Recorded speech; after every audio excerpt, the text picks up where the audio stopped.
Hello আসসালামু আলাইকুম viewers, stay with ইয়াসিনে সবাইকে স্বাগতম।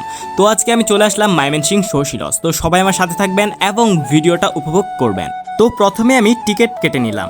প্রতিটা টিকিটের মূল্য 30 টাকা করে। তো সকলেই চলুন ভালোভাবে এই ভবনটা ঘুরে দেখা যাক এটার ভেতরে কি কি আছে। শৌখিলজ বাংলাদেশের ময়মনসিংহ শহরের কেন্দ্রস্থলে অবস্থিত মহারাজা শশীকান্ত আচার্যের বাড়ি, যা ময়মনসিংহের রাজবাড়ি নামেও অধিক খ্যাত।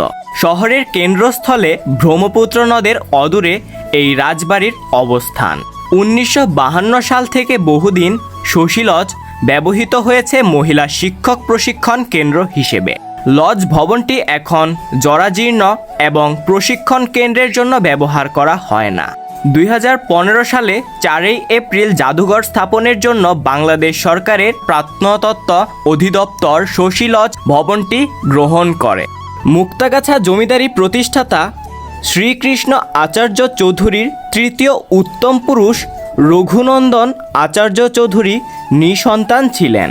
অথচ পিতৃতান্ত্রিক সমাজে সাংগঠনিক কাঠামো অনুযায়ী সম্পত্তি সংরক্ষণের জন্য একটি পুত্র সন্তান ভীষণভাবে প্রয়োজন। তাই দত্তক পুত্র গ্রহণের সিদ্ধান্তে উপনীত হলেন তিনি। গৌরীকান্ত আচার্য চৌধুরীকে দত্তক নিলেন রঘুনন্দন। মৃত্যুর আগে দত্তক পুত্রের হাতে জমিদারির ভার অর্পণ করেন। কিন্তু জমিদার গৌরীকান্ত আচার্য চৌধুরীর প্রতিও সদয় ছিল না নিয়তি। সন্তানহীন অবস্থায় অকালে প্রণয়ন ঘটল তার। সূর্যকান্ত আচার্য চৌধুরীর শাসনামলে ব্রহ্মপুত্রর তীরবর্তী জনপদের যুক্ত হল সোনালী মাত্রা। প্রায় 41 বছর জমিদারি পরিচালনার প্রশস্ত প্রেক্ষাপটে বহু জনহিতকর কাজ করেন তিনি। এই ভবনটি প্রায় 9 একর জমির ওপর অনেক ঐতিহ্য বা স্মৃতি ধারণ করে আজও দাঁড়িয়ে আছে। বলা চলে এই ভবনটি ময়মনসিংহের কেন্দ্রে অবস্থিত। তো এই ভবনটার ভিতরে কোনো প্রকার ভিডিও করা সম্পূর্ণ নিষেধ।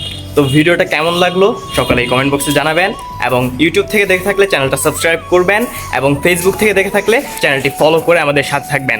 ধন্যবাদ।